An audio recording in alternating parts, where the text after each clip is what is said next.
emergencies happen. Be there when the calls come in. It's back-to-back episodes of Rescue 911. Next on Discovery Health Channel.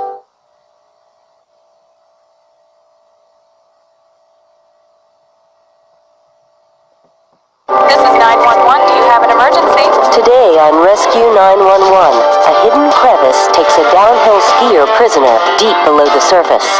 We thought maybe he's dead.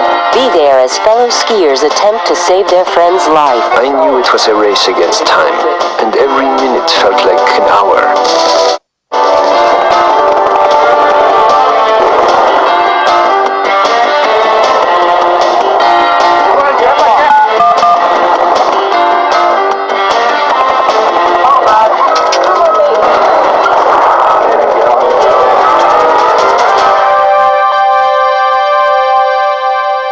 On April 4th, 1991, near Zermatt, Switzerland, Daniel Weber and a group of friends set out to ski the magnificent mountain glaciers in that area of the Alps.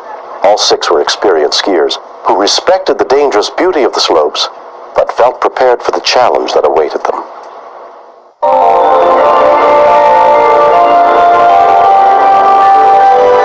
When you go ski touring, you walk very slow, so you have time to see all the areas in the mountains.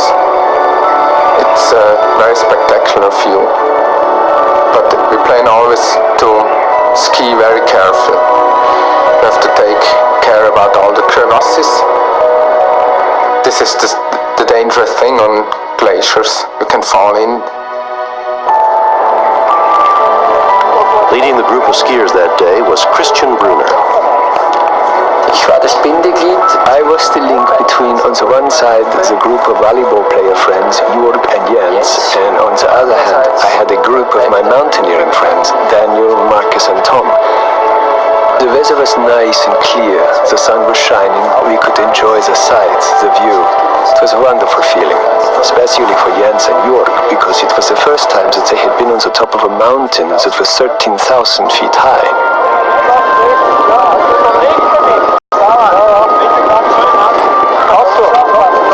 On top we had a little meal, looked around the area and enjoyed all of this.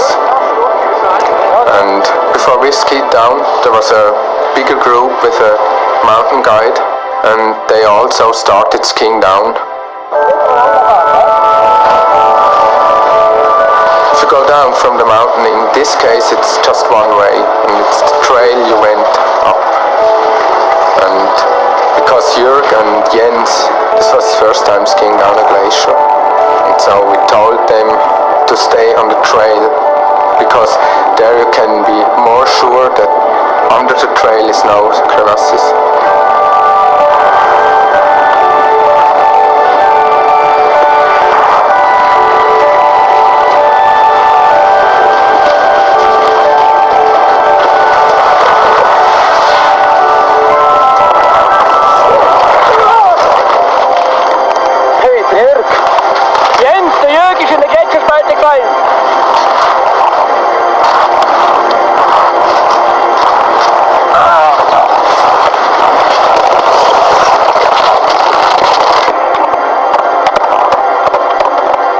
I thought it's about 5 meters steep, not more. So we thought, no, okay, it's no problem. But we looked into the hole and it was so deep, and it was a shock. We thought maybe he's dead. When he continued, Christian and Daniel, we all were frightened because we couldn't help him. Jörg was already frozen to us. Tomorrow, what fuels our sex drive? Biology and hormones lead the way, but now we'll find out how culture, stress, and even the weather can play a role in how we mate. Explore the libido tomorrow on Discovery Health Channel. Ride the razor's edge between life and death with the people who walk it every day. Trauma, Life in the ER, tonight at 7 Eastern, only on Discovery Health Channel.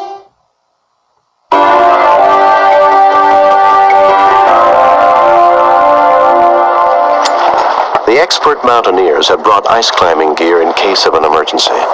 While they tried to reach Jörg, someone else skied to the group ahead and told their guide what had happened. The guide radioed the Air Zermatt rescue team, and a helicopter was dispatched to the scene.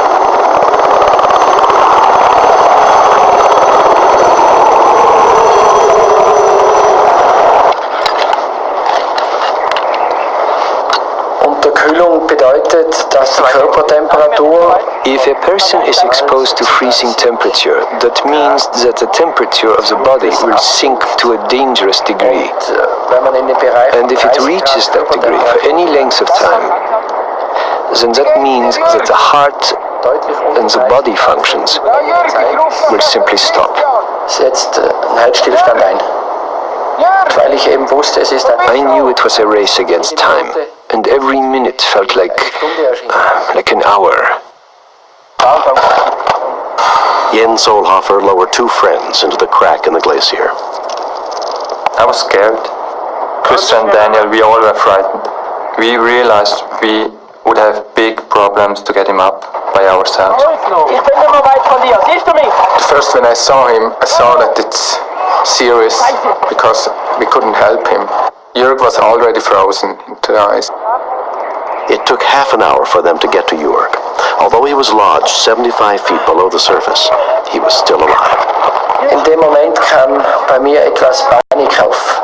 At that moment, I slightly panicked, because I didn't see any way of getting him out of there. He was really trapped. He told me, I can't breathe, I'm so squeezed in, I can't get any air. Du, ich glaube, der Rucksack behindert dich. Ich versuche dich auch zu lösen. Mach schnell! Danny, ich brauche ein Taschenmesser! It was frustrating for me because we could just talk with Jörg and not help more. And Jörg actually talked about dying. Because the crevasse was surrounded, he couldn't see the sky, nothing. It was just ice, snow. Because of strong winds, it took the helicopter more than an hour to reach the scene. Among those who responded was alpine ski guide Kurt Lauber. You have to be really lucky that you can survive if you fell into a crevasse. I don't know, maybe it goes 50 to 50% that you survive or that you die. Eine Zeit lang hat Jörg vom There was a time when Jörg talked about giving up. He said, I must go to sleep. I'm feeling faint. There's no sense in struggling on. I'm never going to get out of here. And then Daniel shouted down, come on, Jörg, behave yourself. You can't go to sleep. You must fight. We was working with a small ice axe because as long he sees that something is going on, he's not so afraid.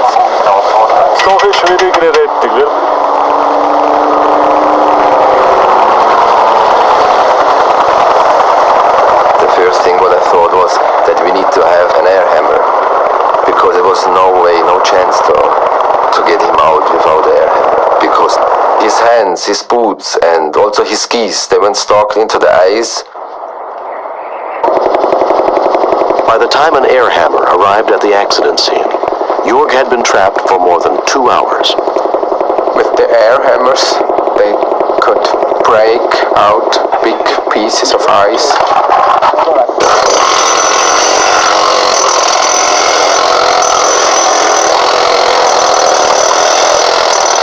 They worked slowly, but they had to do it very safe. They were being as careful as possible. Jörg had been pinned between the walls of ice for nearly 5 hours, when rescuers finally freed him enough so that they could try to lift him out.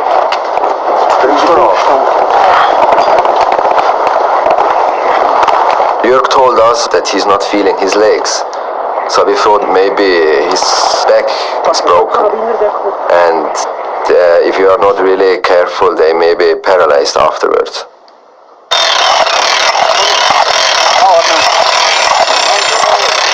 Jörg war fast leichenblass. Hatte ganz. Jörg was almost as pale as death. His lips were a deep purple, his eyes half closed. The freezing was taking its toll. Hypothermia was near. Emergency medicine specialist Dr. Axel Mann had been flown in to treat Jörg as soon as he reached the surface. Ja, in den letzten halben Stunden, wo er in dem In the last half hour that he was in the crevasse, he almost lost his consciousness. That meant that we had to assume that his body temperature had fallen way down below the critical point of 80 degrees. That meant that there was an absolute danger of Jörg losing his life. We could feel the relief of all the people, including the rescue team. He was out there and he was alive. It's like being reborn. It's like second life. Jörg was transported to a hospital in Visp for treatment. He was released after 3 days with no lasting effects. Das ist dann wirklich nur noch den Bergführern und auch meinen Kollegen zu verdanken, Daniel. It is only due to the mountain guides and my friends, like Christian and Daniel, that I am still alive. They constantly encouraged me. They tried to tell me to overcome the situation. They inspired me not to give up. They actually risked their lives for me. So I'm certain that without these people, I wouldn't be here today. I would not have survived.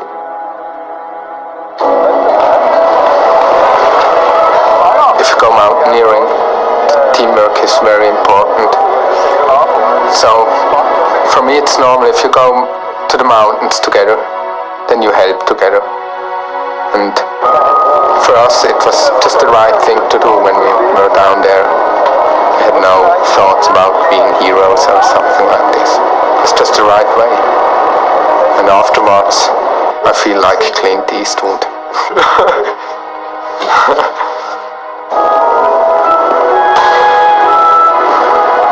Man sollte, just because an accident like this one happened, one shouldn't now have the feeling or impression that it's very risky to go on ski tours and to ski in the free nature. All in all, a ski tour is surely still less dangerous than driving a car.